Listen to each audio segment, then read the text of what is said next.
ശരി, അഡ്വക്കേറ്റ് ശങ്കുട്ടി ദാസ്, ഇതിപ്പോൾ ഈ കാട്ടുപന്നിയുമായി ബന്ധപ്പെട്ട് അതിനെ കെണിവെച്ച് നിയമവിരുദ്ധമായി പിടികൂടി അതിനിടയിൽ ഒരു കുഞ്ഞു മരിച്ച സാഹചര്യമാണല്ലോ. ഇപ്പോൾ കാട്ടുപന്നി നാട്ടിലെ ഒരു പ്രധാനപ്പെട്ട വിഷയമാണ്. കാട്ടുപന്നിയെ ക്ഷുദ്രജീവിയായി പ്രഖ്യാപിക്കണമെന്ന കേരളത്തിന്റെ ആവശ്യം കേന്ദ്രം തള്ളിയെന്ന വാർത്തയാണ് ഇന്നുള്ളത്. കുരങ്ങും ആനയും കടുവയും സംരക്ഷിത പട്ടികയിൽ തുടരുമെന്നു കൂടിയാണ് വനം മന്ത്രാലയം വ്യക്തമാക്കുന്നത്. അപ്പോൾ ആക്രമണകാരികളായ വന്യമൃഗങ്ങളെ എങ്ങനെയാണ് സംസ്ഥാനത്തിന് കൊല്ലാനാവുക?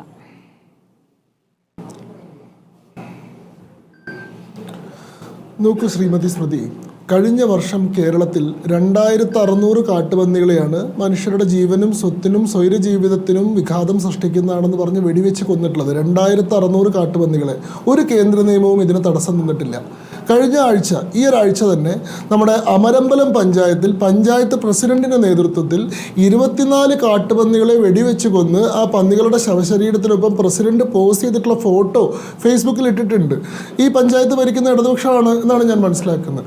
അതായത് കേരളത്തിൽ നിലവിലെ നിയമപ്രകാരം കാട്ടുപന്നികളെ വെടിവെച്ച് കൊല്ലാൻ യാതൊരു തടസ്സവുമില്ല. ഒരു കേന്ദ്ര നിയമവും അതിന് വിഘാതം സൃഷ്ടിക്കുന്നില്ല. ഇതാണ് യഥാർത്ഥത്തിൽ ഇന്ന് കേന്ദ്രമന്ത്രി പറഞ്ഞത്. കേന്ദ്രമന്ത്രിയുടെ വെറും 10 മിനിറ്റ് മാത്രം നീണ്ട പത്രസമ്മേളനം കണ്ട ആളാണ് ഞാൻ. അദ്ദേഹം ആദ്യം ഇംഗ്ലീഷിലും പിന്നീട് ഹിന്ദിയിലും അത് പറഞ്ഞിട്ടും തൃപ്തി തരാത്തതുകൊണ്ട് വനം പരിസ്ഥിതി മന്ത്രാലയത്തിലെ മലയാളിയായിട്ടൊരു ഉദ്യോഗസ്ഥനെ കൊണ്ട് അത് മലയാളത്തിൽ കൂടി വിശദീകരിപ്പിച്ചു. അതിനുശേഷവും അവിടെ ഉണ്ടായിരുന്ന 10-15 മാധ്യമങ്ങളിൽ ബാക്കി എല്ലാവരും ശരിക്കും വാർത്ത കൊടുത്തപ്പോഴും 2 പേര് മാത്രം കാട്ടുപന്നിയെ ക്ഷുദ്രജീവിയായി പ്രഖ്യാപിക്കണമെന്ന സംസ്ഥാനത്തിൻ്റെ ആവശ്യം കേന്ദ്രം തള്ളി എന്ന മട്ടിൽ, സംസ്ഥാനത്തിനെതിരായിട്ടുള്ള ഒരു നീക്കം എന്ന മട്ടിലാണത് വാർത്ത കൊടുത്തത്. യഥാർത്ഥത്തിൽ എന്താണ് കേന്ദ്രമന്ത്രി പറഞ്ഞത്? കാട്ടുപന്നിയെ ക്ഷുദ്രജീവിയായി, അതായത് വൈൽഡ് ലൈഫ് പ്രൊട്ടക്ഷൻ ആക്ടിൻ്റെ സെക്ഷൻ 62 പ്രകാരം ക്ഷുദ്രജീവിയായി അല്ലെങ്കിൽ വെർമിനായി പ്രഖ്യാപിക്കേണ്ട യാതൊരു ആവശ്യവുമില്ല. അതില്ലാതെ തന്നെ സംസ്ഥാനത്തിന് പ്രാദേശിക സമിതികളുടെ നേതൃത്വത്തിൽ തന്നെ മനുഷ്യൻ്റെ സ്വത്തിനോ ജീവനോ സ്വൈര ജീവിതത്തിനോ തടസ്സം നിൽക്കുന്ന കാട്ടുപന്നികളെ വെടിവെച്ച് കൊല്ലാൻ സാധിക്കും.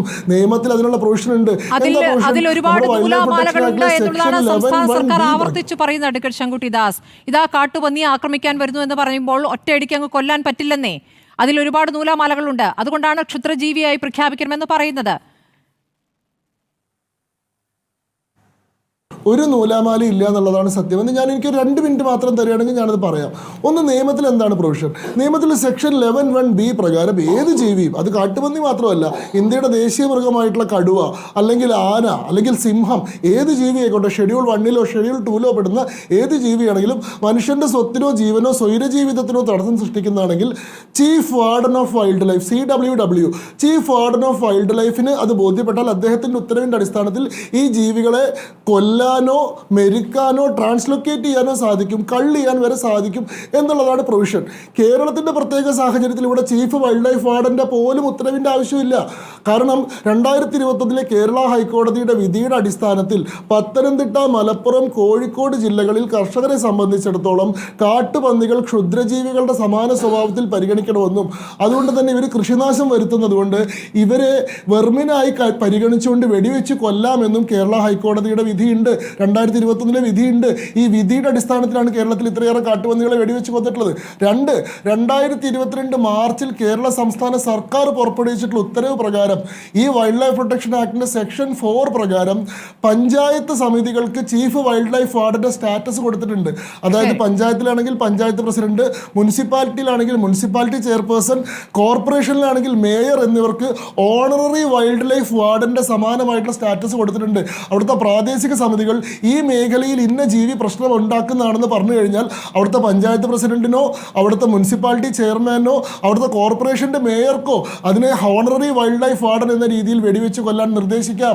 അങ്ങനെ വെടിവെച്ച് കൊല്ലുന്ന ആളുകൾക്ക് പഞ്ചായത്ത് ഗ്രാൻഡ് കൊടുക്കുന്നുണ്ട്. അങ്ങനെ വെടിവെച്ച് കൊല്ലുന്ന പന്നികളുടെ ശവശരീരം സംസ്കരിക്കാൻ ഓരോ പഞ്ചായത്തും 2000 രൂപ വെച്ച് കൊടുക്കുന്നുണ്ട്. അപ്പോൾ കേരളത്തിൽ ഹൈക്കോടതി വിധിയുണ്ട്. കേരള സർക്കാരിൻ്റെ ഉത്തരവിൻ്റെ അടിസ്ഥാനത്തിൽ പ്രാദേശിക സമിതികൾ വെച്ചിട്ട് ഓണററി വൈൽഡ് ലൈഫ് വാർഡന്മാരെ നിയമിച്ചിട്ടുണ്ട്. കേന്ദ്ര നിയമത്തിൽ തന്നെ സെക്ഷൻ 11(1)(b) പ്രകാരം ഇത്തരം ജീവികളെ വെടിവെച്ച് കൊല്ലാനുള്ള പ്രൊവിഷൻ ഉണ്ട്. ഇതിലെ മുഴുവൻ ഉദ്യോഗസ്ഥന്മാരും സംസ്ഥാന സർക്കാരിന് കീഴിലാണ്. ഈ ചീഫ് വൈൽഡ് ലൈഫ് വാർഡൻ എന്ന് പറഞ്ഞാൽ കേന്ദ്രത്തിന്റെ കീഴിലുള്ള ഉദ്യോഗസ്ഥനല്ല, അദ്ദേഹം സംസ്ഥാനത്തിന് കീഴിൽ തന്നെയുള്ള ഉദ്യോഗസ്ഥനാണ്. അപ്പോൾ ഇവിടെ നിയമപരമായ തടസ്സമേ ഇല്ല. അങ്ങനെയാണല്ലോ നമ്മൾ 2600 കാട്ടുപന്നികളെ വെടിവെച്ച് വന്നത്. അങ്ങനെയാണല്ലോ ഈ ആഴ്ച 24 പന്നികളെ വെടിവെച്ച് വന്നത്. ഈ വിഷയം കാട്ടുപന്നിയുടെ ആക്രമണവുമായി ബന്ധപ്പെട്ട വിഷയമേ അല്ല. അവിടെ ഒരു വന്യജീവി ആക്രമണത്തിന്റെ പ്രശ്നം ഉണ്ടായിട്ട് അതിനെ പ്രതിരോധിക്കാൻ വേണ്ടി നാട്ടുകാർ ഒരു വൈദ്യുതി കെടി ഉണ്ടാക്കിയതല്ല. ഇത് മൃഗവേട്ടയും മാംസവില്പനയുമാണ് ഇവിടുത്തെ വിഷയം.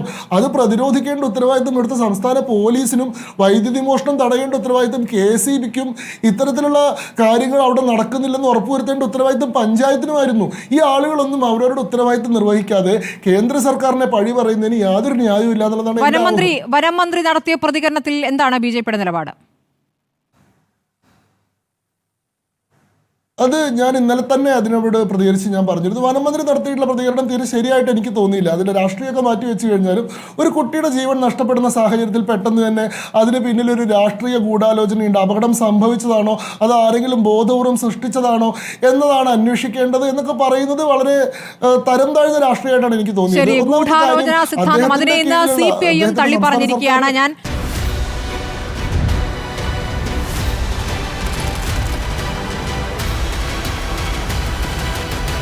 ഡിബേറ്റ് വിത്ത് സ്മൃതി പരുത്തിക്കാട്.